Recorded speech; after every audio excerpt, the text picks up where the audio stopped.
اکبر میرے آقا صلی اللہ علیہ وآلہ وسلم کے دیوانوں، پہلی بات تو یہ ہے قبر پر مٹی ڈالنا کوئی رسم نہیں ہے، قبر پر مٹی ڈالنا کوئی فارمیلٹی نہیں ہے، بلکہ جب ہم کسی کی قبر پر مٹی ڈالیں، اے محلوں میں رہنے والوں، اے نرم گدوں پر آرام کرنے والوں، پوری راتوں کو عیاشیوں کی نظر کرنے والوں، اپنی دولت کے گھمنڈ اور میں چکنا چور ہو کر خدا کے غضب کو چیلنج کرنے والوں، مصطفیٰ جان رحمت کی آنکھوں کی ٹھنڈک کو اللہ اکبر غفلت کی وجہ سے ترک کرنے والوں، گناہ اور جرائم کر کے جنت کا خواب دیکھنے والوں، جب تم کسی کی قبر پر مٹی ڈالو تو اس وقت یہ تصور کرو آج میں کسی کے وجود پر مٹی ڈال رہا ہوں، کل اس کی جگہ میں ہوں گا، کل نہیں تو پرسوں اور میرے وجود پر بھی منو مٹی ڈالی جا رہی ہوگی۔ ذرا تصور تو کریں، جس کے وجود پر آپ مٹی ڈالتے ہیں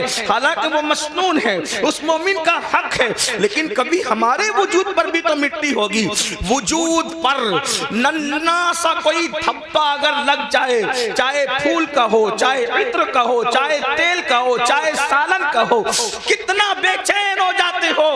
پاک دھبا جو ناپاک نہیں ہے وہ دامن پر لگنے سے کتنا بے چین ہوتے ہو کہ یہ دھبا لے کر جلسے میں کیسے جاؤں گا، کوئی صابن سے دھو رہا ہے، کوئی لیمن کا استعمال کر رہا ہے، لیکن اللہ اکبر وجود پر حلال چیزوں کے دھبے سے بے چین ہونے والوں، کبھی گناہ کے دھبے جو اس دل پر لگے ہیں اس سے بھی بے چین ہوئے ہیں، اس سے بھی بے قرار ہوئے ہیں، اس سے بھی مضطرب ہوئے ہیں۔ ممکن ہے کہ جلسوں میں، محفلوں میں، ولیمے کی محفل میں، شادی کی محفل میں، نکاح کی محفل میں یہ دھبا لے کر کے جاؤ تو انسان تمہارا مذاق اڑا سکتا ہے، لیکن دلوں پر کروڑوں جرائم کے دھبے لگا رکھا ہے۔ فرشتے اور اللہ کے نیک بندے دلوں سے نفرت کر رہے ہیں، خدا کلام نہیں فرمائے گا، خدا نگاہ رحمت نہیں فرمائے گا۔ اللہ اکبر کیا بنے گا اس وقت ہمارا؟ اللہ